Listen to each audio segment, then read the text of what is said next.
Bem, como o tempo está muito curto, eu apenas vou citar de maneira muito simplificada, sem dar exemplos ou qualquer outra ilustração dos aspectos fisiológicos da medula espinhal. Vai ser bem simples mesmo. Nós sabemos que a medula espinhal tem como característica básica, né, a propagação de impulsos nervosos e a integração das informações. Veja que eu estou lendo as informações que estão sendo apresentadas aqui, ou seja, eu não vou me deter muito nas explicações, eu vou apenas trazer informação para servir como uma forma de revisão. Então eu entendo que você já sabe do conteúdo e só está olhando os tópicos aqui para revisar, né? Olhou no livro Guyton, que é a referência, né? O livro Fisiologia Médica do Guyton. Bem, a medula é composta por tratos de substância branca, né, que são vias para a propagação dos impulsos nervosos. E aí você tem os tratos da substância branca, né? Você tem as vias de aferentes, que são as sensitivas, e eferentes, que são as motoras. Isso já foi explicado anteriormente. Na substância cinzenta, você vai receber e integrar as aferências e eferências. Então, a substância branca é vias para propagação do impulso nervoso e a substância cinzenta vai receber, ele vai receber e integrar essas vias aferentes e eferentes. Bem, aqui está o trato sensitivo e motor, certo? Você tem aqui a fissura mediana anterior, aqui é o sulco mediano, aqui é o septo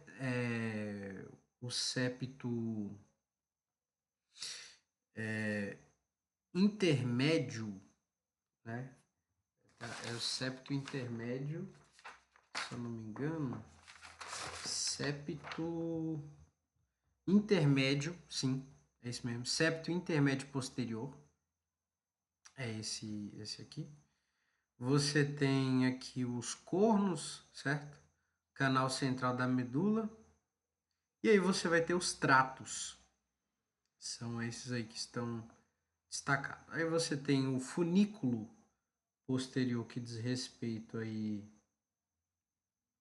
à composição do fascículo graxo com o fascículo cuneiforme. Você tem um trato espinocerebelar posterior, espinocerebelar anterior. Você tem um trato espinotalâmico.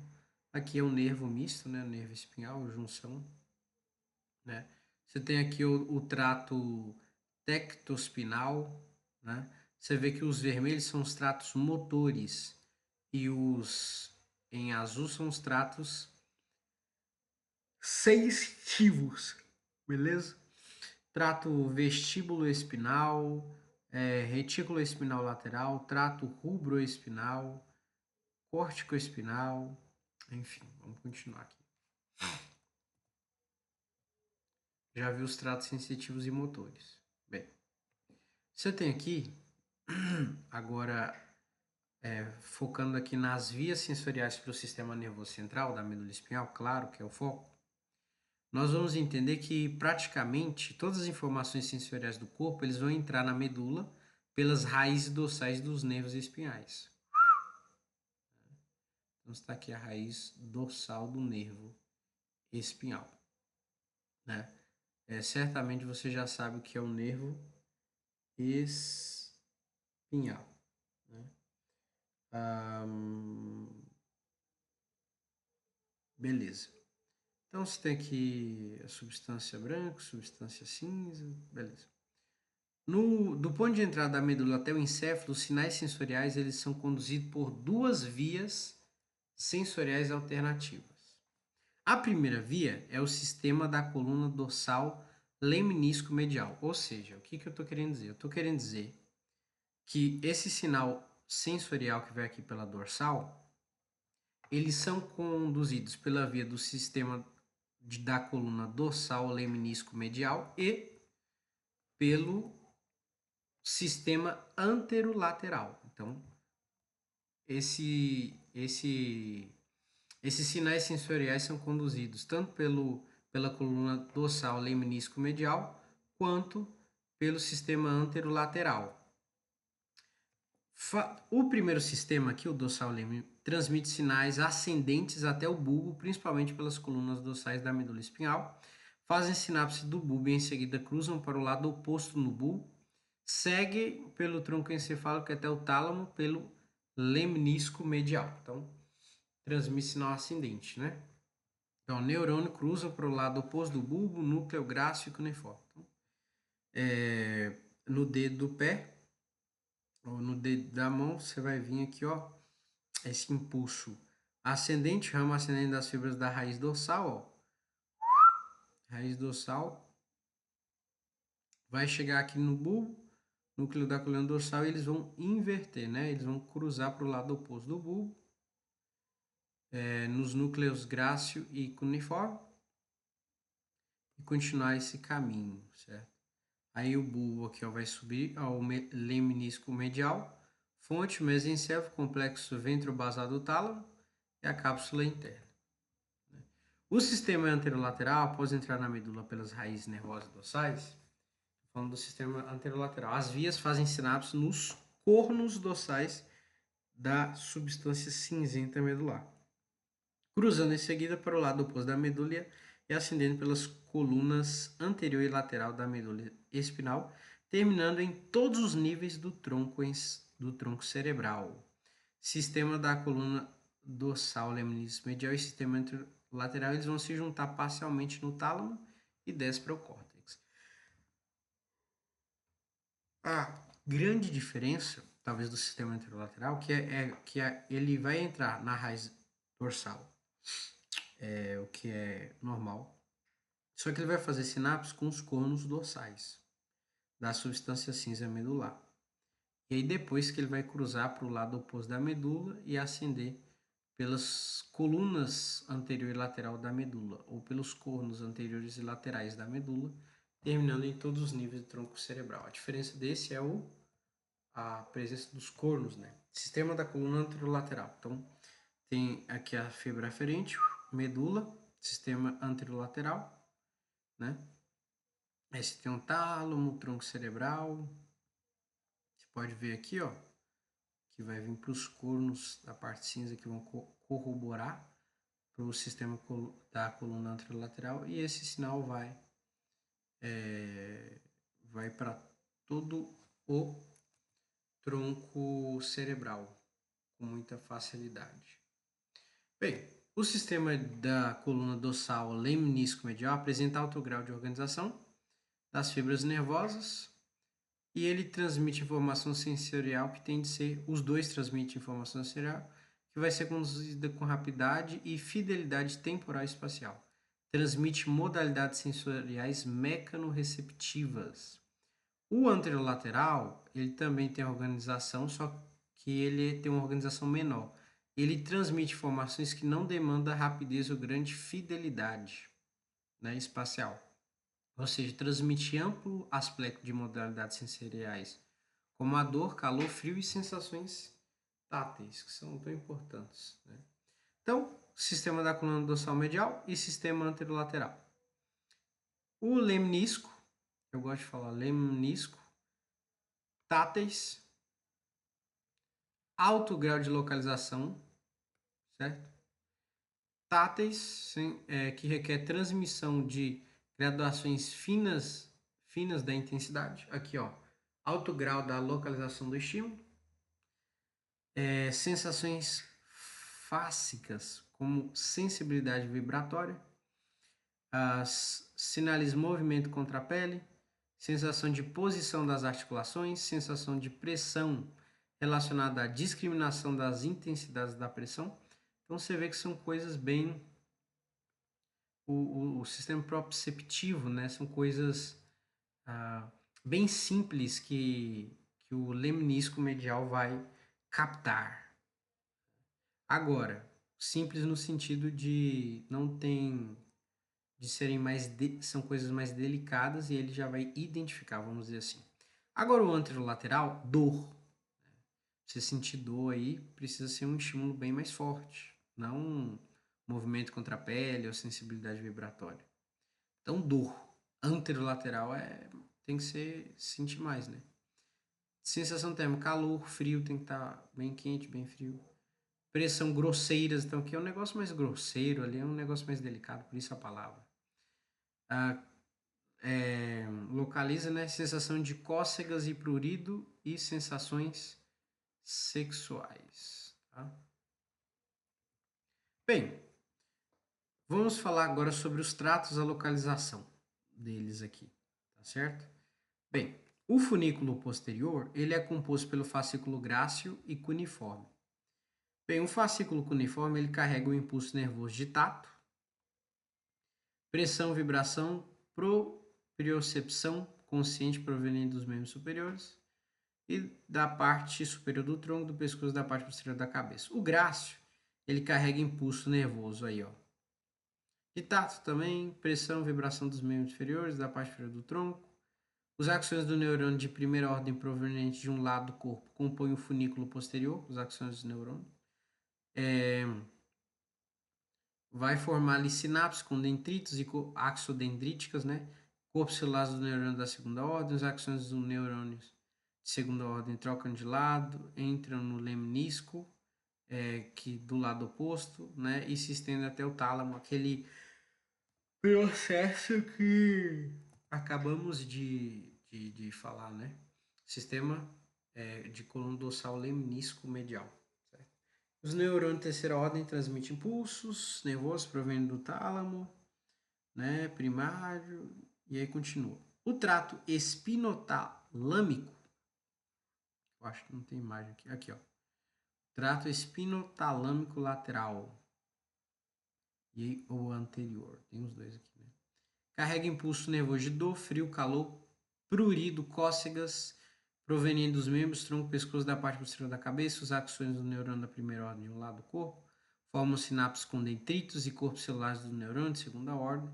Basicamente, eu vou dizer que o trato espinotalâmico carrega impulso nervoso de dor, frio, calor, prurido e cócegas, proveniente dos membros, tronco, pescoço da parte posterior da cabeça.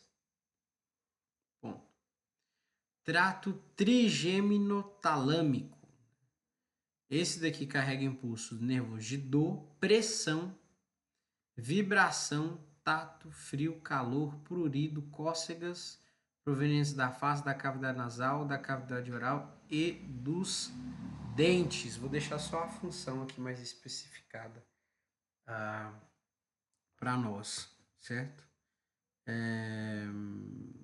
Deixa eu ver se tem aqui dendritos, axônios do neurônio secundário entrando no trato trigeminal. Então aqui, beleza. Trato espinocerebelar posterior. Carrega impulso nervoso proveniente dos proprioceptores no tronco, na parte inferior dos membros, de um corpo para o mesmo lado do cérebro. As informações proprioceptivas alertam o cérebro sobre os movimentos reais, permitindo que ele coordene e refine movimentos precisos, além de manter a postura e o equilíbrio. Trato espinocerebelares anterior e posterior. Você tem as funções das vias diretas piramidais, né? Corticoespinal lateral, corticoespinal lateral, né? Que carrega impulso nervoso do córtex motor para os músculos esqueléticos no lado oposto do corpo, para os movimentos voluntários e precisos das partes distais dos membros. Você tem um córtico espinal anterior, transmite impulso nervoso do córtex motor para os músculos esqueléticos, no lado oposto do corpo para os movimentos do tronco e das partes proximais dos membros. Córtico nuclear fornece impulsos nervosos do córtex motor para os músculos esqueléticos da cabeça e do pescoço, para a coordenação de movimentos voluntários precisos. Então, fornece impulso nervoso do córtex motor para os músculos esqueléticos da cabeça e do pescoço, para a coordenação de movimentos voluntários precisos. Córtico nuclear. Deixa eu ver. Tá aqui. Então, coisas bem precisas, né? Como movimentos voluntários dos olhos, língua, do pescoço, além até da mastigação, expressão facial e fala. Córtico nuclear. Beleza, aqui ó, córtico nuclear, bem pequenininho aqui. Aí você tem vários aqui, né? Rubrospinal. Vai transmitir impulso nervoso dos núcleos rubros, certo? Trato rubroespinal, né? Recebe o impulso do córtex cerebral e do cerebelo.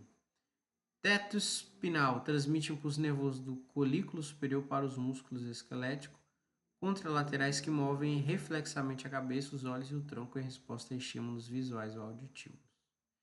E o vestíbulo espinal vai transmitir impulso nervoso do núcleo vestibular, certo? Para os músculos esqueléticos isolaterais do tronco e para partes proximais dos membros, para manter a postura e o equilíbrio, né? Retículos espinais medial e lateral. Vai transmitir impulso nervoso da formação reticular para os músculos esqueléticos isolaterais do tronco e para as partes proximais dos membros para a manutenção da postura e a regulação do tônus muscular em resposta a movimentos corporais atuais. Você pode ver aí que você pode colocar alguma associação, né?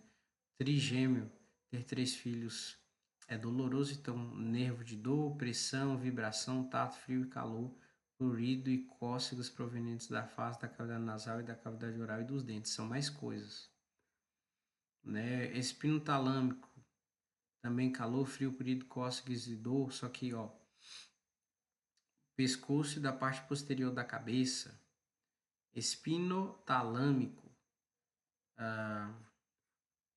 então é repetição, né? Não tem e fazer algumas associações aqui. O que é mais específico seria o trato córtico nuclear, que tem aí os movimentos vão atrás do olho, da língua, do pescoço, mastigação e até expressão facial. Córtico nuclear, certo? Aí você tem aqui o vestíbulo espinal que eu falei que é impulso nervoso, né, dos músculos esqueléticos, tarará, e o retículo espinal medial e lateral, que estão aqui, ó.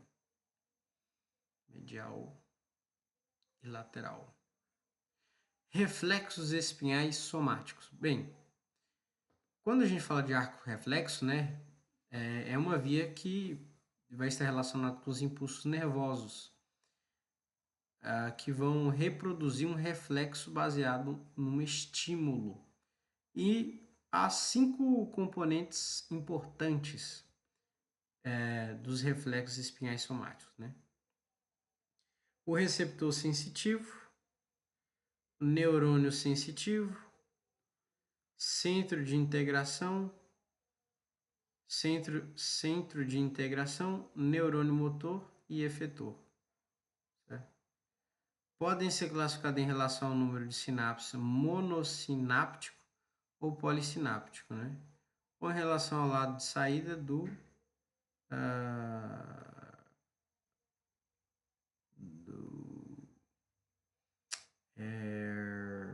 núcleo motor isolateral contralateral.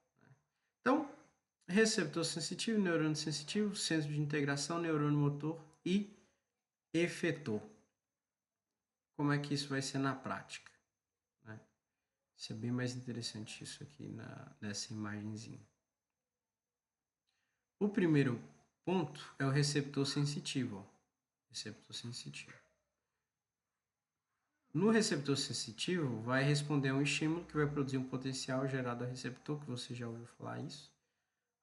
Aqui você tem um gânglio, né? A parte posterior, que você tem um corno posterior, né? Aqui você tem a fissura mediana, o canal medular, você tem aqui o sulco mediano, o septo intermédio posterior, você tem um fascículo grácil e cuneiforme aqui.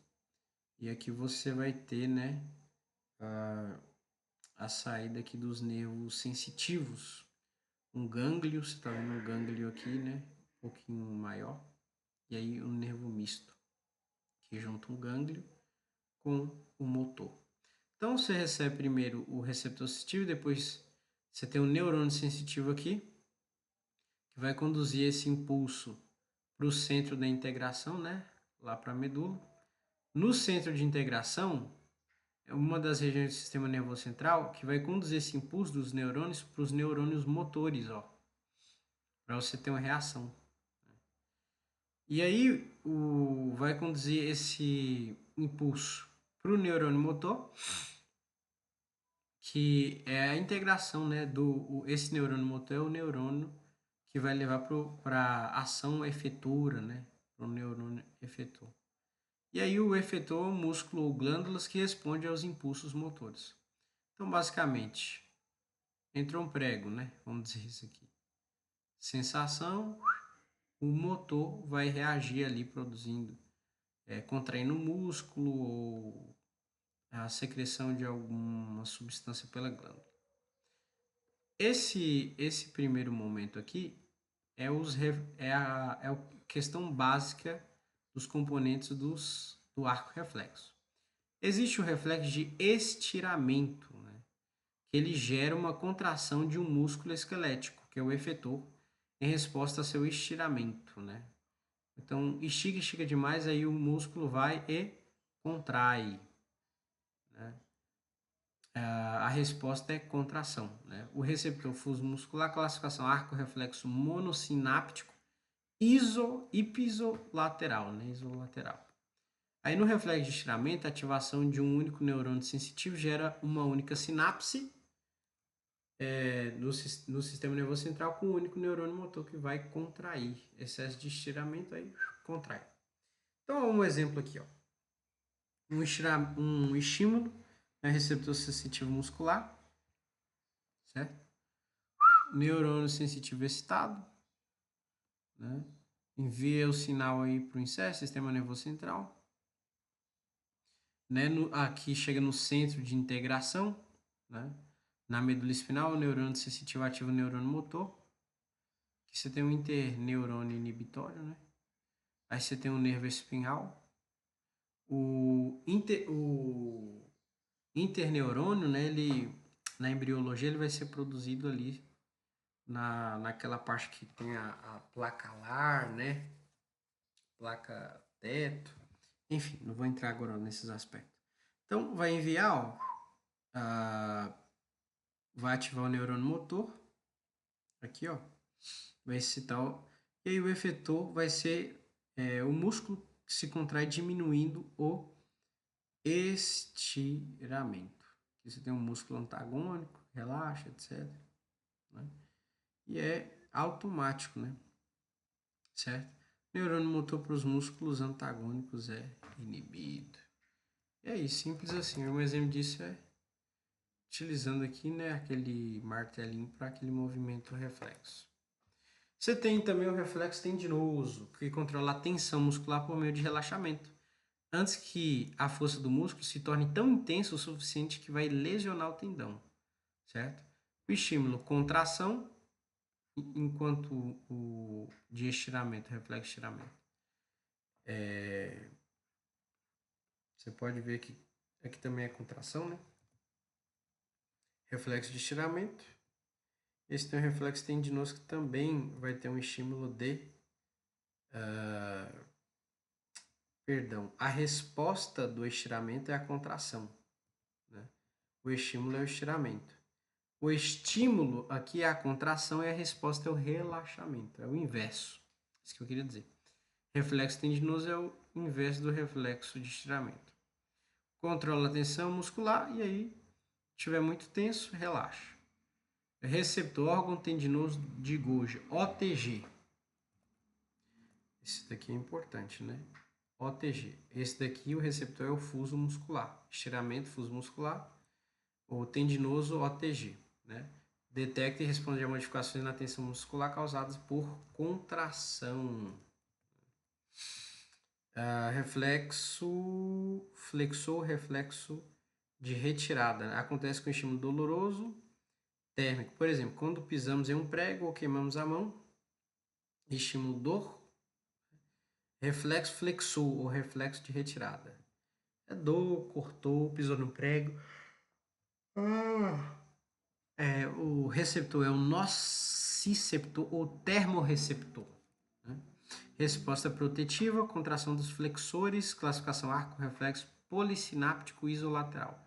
Esse daqui era classificação policináptico isolateral e só o de estiramento é monossináptico. O resto, todos são policinápticos. Né? E tanto o reflexo de retirada é policináptico isolateral, o tendinoso também é isolateral, receptor OTG, e esse daqui é monossináptico também isolateral. Pode ver que todos são isolateral. A diferença é que no reflexo tendinoso o receptor é o OTG, no de estiramento é o fosso muscular e no de retirada o receptor é o termorreceptor nociceptor. Esse tem mais uma imagem explicando o mesmo processo, né? Você tem aí o estímulo do neurônio sensitivo, pisar em um prego, receptor sensitivo, receptor sensitivo, neurônio sensitivo, ó o caminho aqui, centro de integração, ativa lá o neurônio, você vai ter estimulação dos neurônios motores, aí você tem um efetor que é o músculo, ele retira, né? Esse processo aí. Reflexo extensor cruzado. Esse aqui, ó, ele é polissináptico e contralateral. Esse é o primeiro contralateral que nós vamos ter na classificação. Os receptores é o mesmo do reflexo de retirada, né? Nociceptor, termorreceptor. Estímulo do queimor acontece em função ao mesmo tempo do estímulo para o reflexo de retirada e evita a perda de equilíbrio à medida que o peso do corpo é transferido para o membro do lado oposto. Então, ele acontece ao mesmo tempo, concomitantemente com o estímulo de reflexo.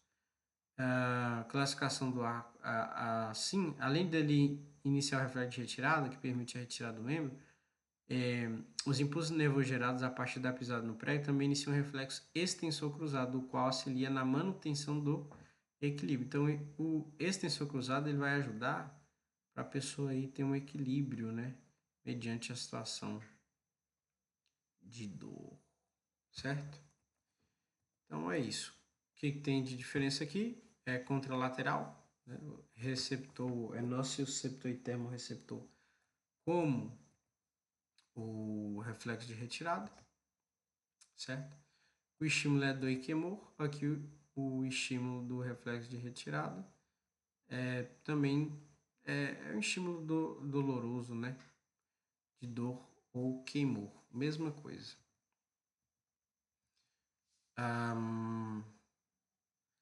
Aqui você está olhando a visão macroscópica, você tem a fissura mediana interior, aqui você vai ter o sulco intermédio, não, aqui é o sulco mediano, aqui é o sulco intermédio posterior, substância branca, substância cinzenta,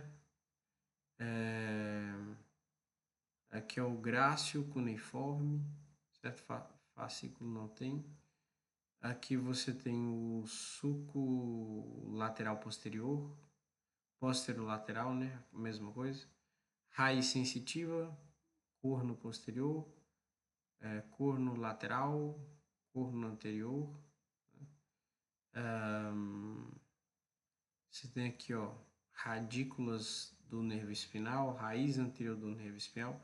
Então é radícula, nervo, aí depois vai virar nervo espinhal, né? Na verdade, radícula, raiz, nervo. Eu acho que é isso. Raiz posterior do nervo espinal, sulco posterolateral, sulco mediano posterior, sulco intermédio dorsal ou posterior. Há quem chama isso daí também de septo intermédio posterior, né? Substância branca, beleza. Essa daqui é a visão macroscópica aí da medula.